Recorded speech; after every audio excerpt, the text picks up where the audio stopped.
রাজু, কেমন আছিস? হ্যাঁ রবিন, ভালো আছি। তুই কেমন আছিস? হ্যাঁ, ভালো আছি। তোর সঙ্গে দেখা হয়ে খুব ভালো হলো রাজু।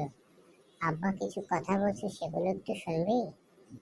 হ্যাঁ বল, শুনবো। কাকা কি বলছে সেই কথা?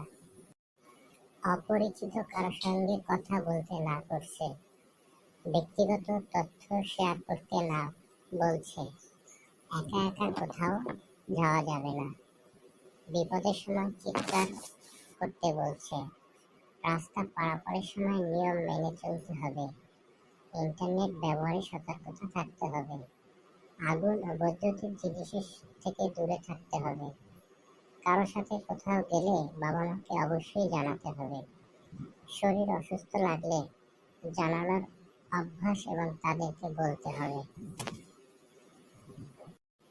কাকা তো সত্যি কথাই বলেছে, আমাদেরকে অবশ্যই এগুলো মেনে চলতে হবে। অনেক কিছু আমরা জানি না। বন্ধুরা, তোমরাও তোমাদের বাবা মার কথা শুনবে এবং তাদের কথা মেনে চলবে।